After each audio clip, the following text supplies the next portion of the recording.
Assalamualaikum warahmatullahi wabarakatuh. Oke, mari kita lanjutkan saja ceritanya seperti biasa. Sebelum lanjut, bantu tekan tombol like terlebih dahulu. Bab 511 mengajar keterampilan melukis. Liu Qianqian selalu ingin memahami alasannya. Namun tanpa diduga, Chu Chen akhirnya memberikan jawaban ini. Sangat menghina, Liu Qianqian mengejarnya dengan marah. Bicaralah dengan jelas. Chu Chen masih belum bisa menjelaskan dengan jelas pada akhirnya, dan dia tidak bisa membiarkan mereka membandingkannya. Setelah mengabaikan topik itu dengan enteng, Chu Chen membawa kedua saudara perempuan itu ke ruang kerja. Liu Qianqian, yang masih mengobrol tanpa henti, memasuki ruang kerja dan melihat Song Changqing di sana, dan segera tutup mulut, lalu menyapanya dengan sangat sopan. "Halo, Kakek Song, nama saya Liu Qianqian." Mata Song Changqing ramah dan dia berdiri dengan riang. "Selamat datang." Mata Song Changqing langsung tertuju pada Liu Manman. "Saya sudah lama mendengar bahwa seorang gadis berbakat keluar dari keluarga Liu di Yancheng. Keterampilan melukisnya jauh lebih baik daripada talenta muda biasa." "Oke, baik," Liu Manman berkata dengan rendah hati. Kakek Song bercanda. Setelah beberapa orang berbasa-basi, Chu Chen meminta Liu Manman untuk langsung membuat lukisan. "Gambarlah keahlian terbaikmu. Saya akan melihat kemampuan melukis Anda sebelum saya dapat merumuskan rencana belajar Anda." Liu Manman tiba-tiba merasa sangat gugup. Dia selalu percaya diri dengan lukisannya. Tetapi setelah melihat keterampilan melukis ajaib Chu Chen 2 kali secara langsung, Liu Manman merasa seperti dia hanya mencoba melakukan apa yang dia inginkan ketika melukis di depan Chu Chen. Manman merasa seperti sendirian dalam sekejap. Perjalanan waktu kembali ke saat pertama kali belajar melukis. Guru saat itu hanya memintanya menggambar secara acak untuk menguji bakat melukisnya. Ruang kerja Song Changqing sangat besar, dan ada ruang teh di sebelahnya. Chu Chen tidak mengganggu lukisan Liu Manman, dan pergi ke ruang teh bersama Song Changqing. "Xiao Qianqian, apakah kamu membawakan teh?"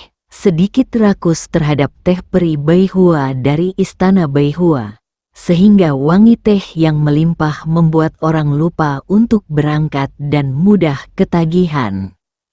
Alis Liu Qianqian terangkat. "Xiao Qianqian, kenapa kamu memanggilku seperti itu?" Liu Qianqian mendengus dan mengeluarkan sekantong kecil teh, buat sendiri. Mata Chu Chen berbinar. "Itu memang teh peri Beihua. Orang tua, kita akan mendapat hadiah malam ini." Song Changqing melirik daun teh yang diambil Liu Qianqian dengan rasa ingin tahu. Dia belum pernah melihatnya sebelumnya. "Teh jenis apa ini?" "Teh yang tidak bisa kamu beli di pasar." Chu Chen tersenyum dan mulai merebus air untuk membuat teh. Setelah beberapa saat, airnya mendidih. Setelah Chu Chen mencuci semua set teh, dia menuangkan daun teh dan menuangkannya hingga mendidih air ke dalamnya. Saat teh Beihuaxian menyentuh air mendidih, ada perasaan bahwa bunga sedang mekar penuh. Daun teh menggulung dan membentuk karangan bunga. Aroma teh meluap, membuat orang merasa rileks dan bahagia.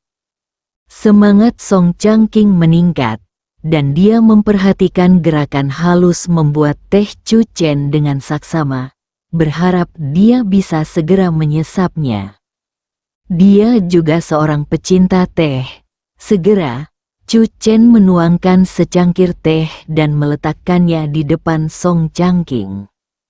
Song Changqing pertama-tama mengambil cangkir teh dan dengan hati-hati menghargai warna teh yang unik dan jernih. Kemudian dia menyesapnya dan merasakan lidahnya begitu lembut. Teh yang sangat enak. Meskipun teh jenis ini tidak dijual di pasaran, Xiao Qianqian punya banyak di rumah. Chu Chen berkata, jika orang tua itu menyukainya, biarkan Xiao Qianqian membawakannya saat mereka datang besok. Liu Qianqian diam-diam memelototi Chu Chen. Bahkan di istana Baihua, murid biasa tidak memenuhi syarat untuk meminum teh abadi 100 bunga.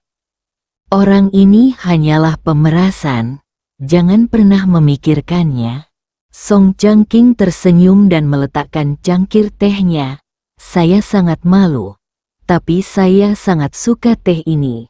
Bolehkah saya membelinya dengan harga yang wajar? Saat Liu Qianqian hendak berbicara, Chu Chen melihat keluar dan berkata, saya tidak tahu seberapa bagus keterampilan melukis Liu Manman. Jika keterampilannya tidak bagus, meskipun saya ingin mengajarinya keterampilan melukis dua makhluk abadi, dia tidak akan bisa mempelajarinya. Liu Qianqian, kakek Song, keluargaku menanam teh peri Baihua. Kamu boleh mendapatkan sebanyak atau sesedikit yang kamu mau. Sama-sama, Liu Qianqian melambaikan tangannya dengan bangga. Besok aku akan membawakan 10 atau 8 jin untuk kakek Song. Song Changqing tertawa terbahak-bahak, merasa cukup bahagia. Setengah jam kemudian, lukisan Liu Manman selesai. Chu Chen dan yang lainnya berjalan mendekat. Ini lukisan pemandangan terbaik milik kakakku. Ketika Liu Qianqian melihatnya, ekspresinya tiba-tiba menjadi cerah dan matanya bersinar. Lukisan yang sangat bagus. Song Changqing juga memuji, benar saja. Lukisan pemandangan ini telah melampaui banyak orang yang disebut jenius melukis di Yangzhang. Pujian dari kedua orang itu tidak membuat Liu Manman rileks. Dia terus tegang dan menatap Chu Chen. Evaluasi Chu Chen adalah yang paling penting. Mata Chu Chen juga melihat lukisan itu, dan sesaat dia berkata, lukisan itu bagus. Liu Manman menghela nafas lega dan merasa sedikit malu. Saya masih sedikit gugup dan belum melepaskannya. Pesona abadi ganda, seperti namanya, elemen paling penting adalah melakukan dua hal sekaligus. Chu Chen berbicara perlahan. Tubuh Liu Manman yang baru saja rileks tiba-tiba menegang kembali. Dia tidak menyangka Chu Chen akan datang begitu cepat dan langsung masuk. Tanpa kata-kata kosong yang tidak perlu, saya langsung memasuki keadaan kelas. Pada awalnya, Liu Qianqian mendengarkan dengan rasa ingin tahu untuk beberapa saat. Lambat laun, rasa kantuk menghampirinya. Dan Liu Qianqian berjalan kembali ke ruang teh di satu sisi untuk mempelajari racunnya. Ceramah Chu Chen berlangsung setengah jam. Setengah jam kemudian, Chu Chen memegang pena di kedua tangannya dan menunjukkan trans abadi ganda yang sederhana. Kemudian dia tersenyum dan berkata, pikirkan sendiri dulu. Ponsel Chu Chen bergetar berkali-kali berturut-turut. Ketika dia kembali ke ruang teh, dia melihat Liu Qianqian mengutak-atik racun di kukunya. Chu Chen tanpa sadar berkata, gadis tidak boleh bermain-main dengan begitu banyak racun. Liu Qianqian meliriknya dan menjentikkan jarinya. Chu Chen merunduk ke samping. Hei, Chu Chen, tahukah kamu bahwa tadi malam, video pembunuhanmu yang lain muncul di web gelap? Siapa yang kamu provokasi hingga ingin segera mengambil nyawamu? Liu Qianqian bertanya dengan rasa ingin tahu. Chu Chen mengangkat teleponnya dan menerima beberapa pesan di akun Visor miliknya. Xiao Feng, tim penyerang ke-9 sudah siap dan bertanggung jawab atas keselamatan Huang Fu Yuanjing, Gong Chang'an dan Murong Zhu.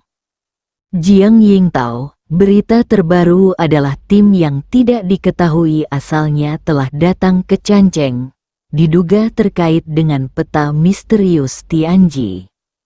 Chu Kaiping, perbaiki peta rahasia sesegera mungkin. Untuk melepaskan bel, Anda harus mengikat bel. Mata Chu Chen sedikit menyipit. Sepertinya seorang tetua dari sekte Tianji telah tiba. Mata Chu Chen tertuju pada informasi Chu Kaiping. Untuk melepaskan bel, seseorang harus mengikat belnya. Untuk memperbaiki peta misterius Tianji, kuncinya terletak pada faksi Tianji. Sepertinya kita harus menemukan cara untuk bertemu orang-orang ini, kata Chu Chen pada dirinya sendiri, dan kemudian mengirim pesan ke Jiang Yingtao, memintanya untuk mengirim anggota tim investigasi ke-9 untuk mengawasi sekte Tianji ini sementara memastikan keselamatan murid mereka sendiri. Sepasang tangan kurus bergetar di depan Chu Chen. Chu Chen memandang Liu Qianqian dengan ragu. Kamu belum menjawabku. Liu Qianqian menatap Chu Chen dengan marah. Keluarga Huang, Chu Chen tidak bermaksud menyembunyikan apapun. Peta rahasia ada di tangan keluarga Huang. Liu Qianqian berkata, "Oh," dan mengambil cangkir tehnya. Dia hanya menyesap tehnya sambil masih memegangnya di mulutnya, dan tiba-tiba teh itu muncrat. Liu Qianqian tiba-tiba berdiri dan menatap Chu Chen dengan tidak percaya. Apa katamu? Bab 512 Crimson Yan. Apakah peta rahasia ada di keluarga Huang? Liu Qianqian tertegun dan mau tidak mau bertanya lagi.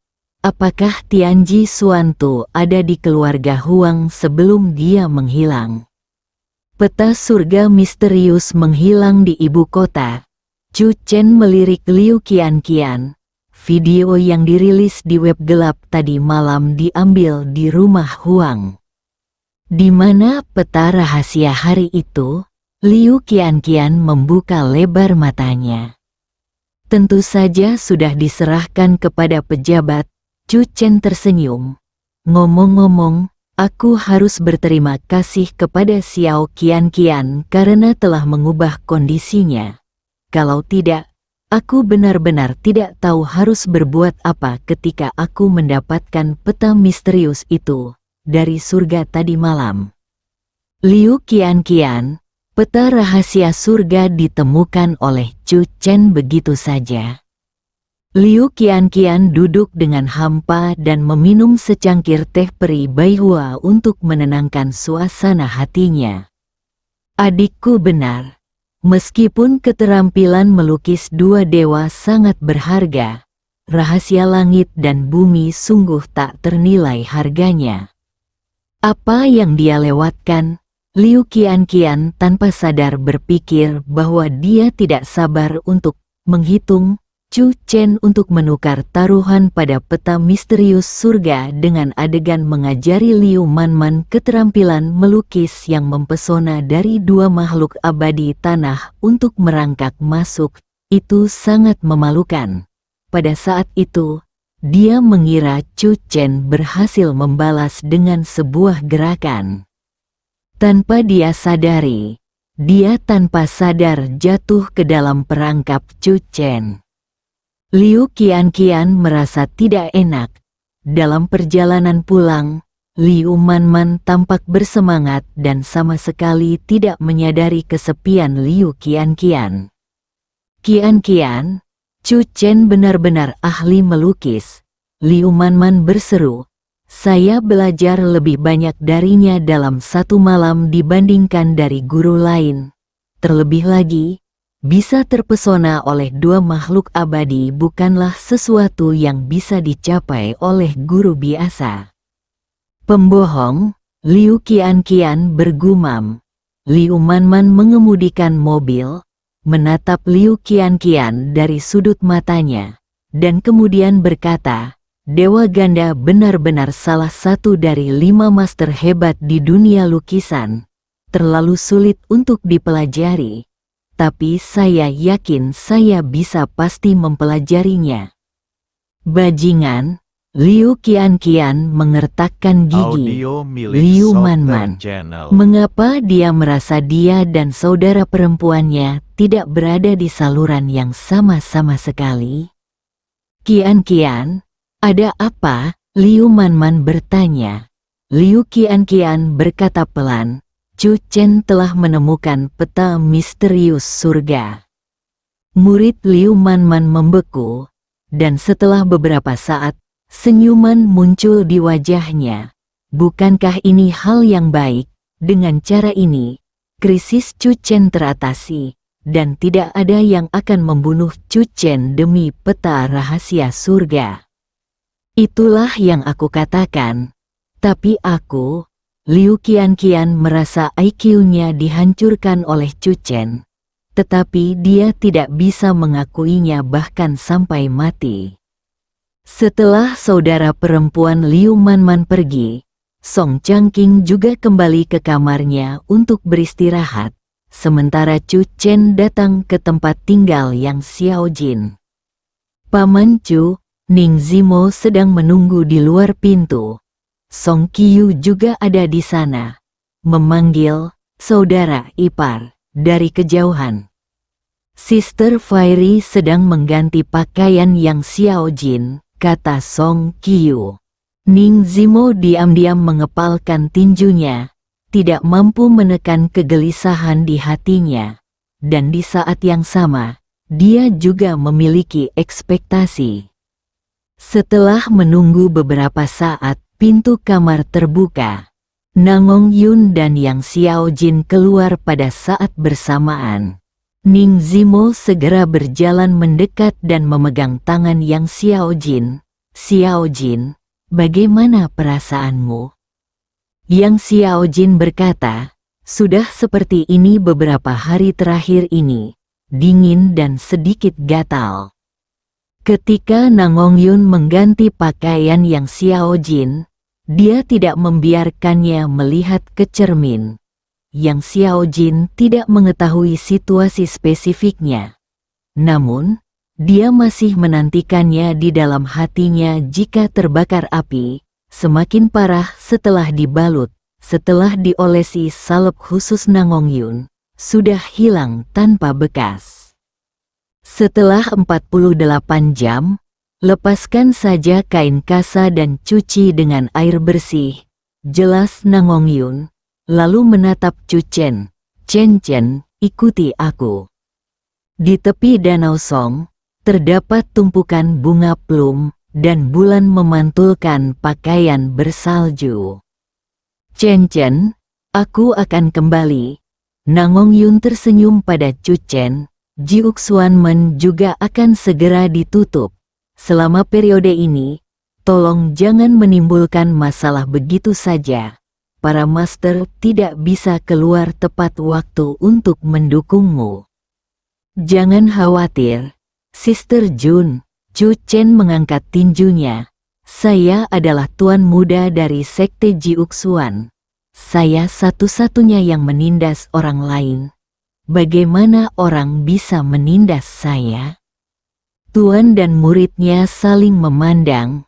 Di bawah sinar bulan, mereka berbicara kalimat demi kalimat. Mata Chu Chen penuh keengganan.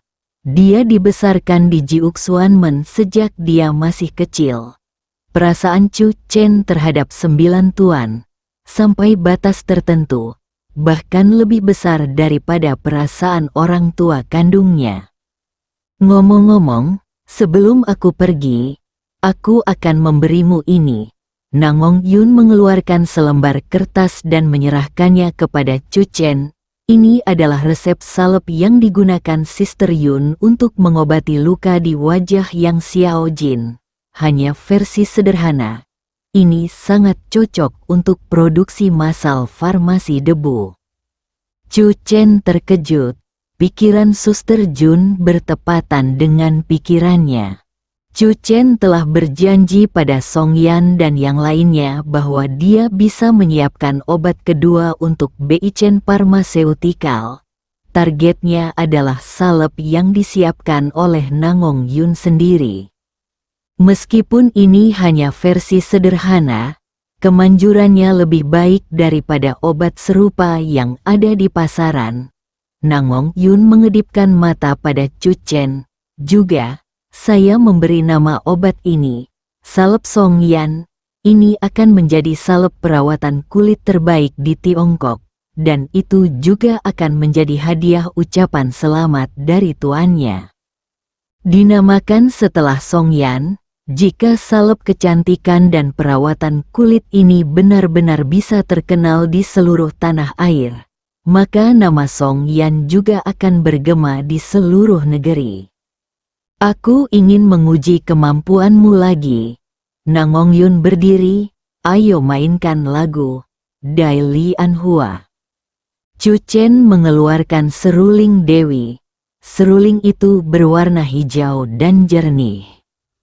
Angin malam bertiup lembut, dan suara seruling melayang merdu, tertinggal di udara.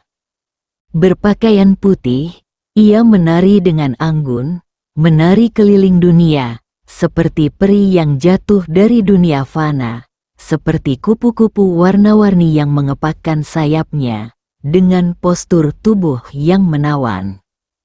Tumpukan bunga plum sepertinya dipenuhi dengan postur menari Nangong Jun dalam sekejap. Suara seruling berangsur-angsur menjadi lebih pelan. Sosok Nangong Yun menghilang satu persatu. Akhirnya, semuanya lenyap.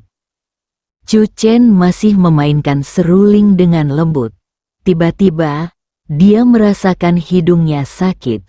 Lalu dia mengangkat kepalanya dan menatap cahaya bulan.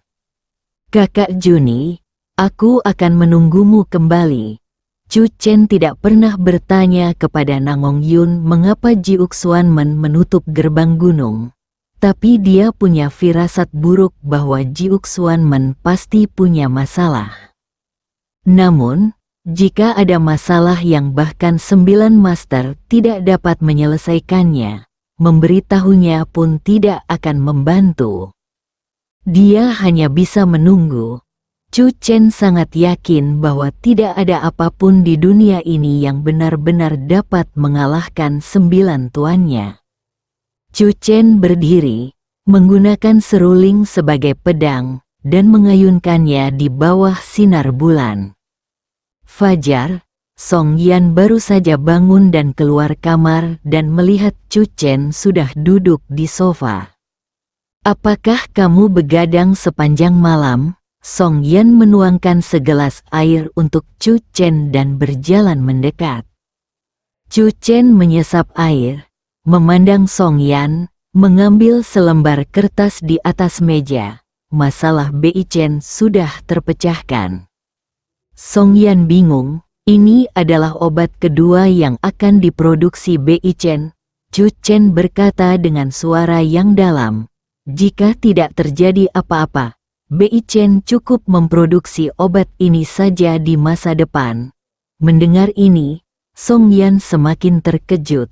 Beichen hanya akan memproduksi satu jenis obat mulai sekarang.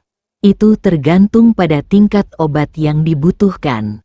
Paling tidak, ini harus populer di seluruh negeri. Bersambung.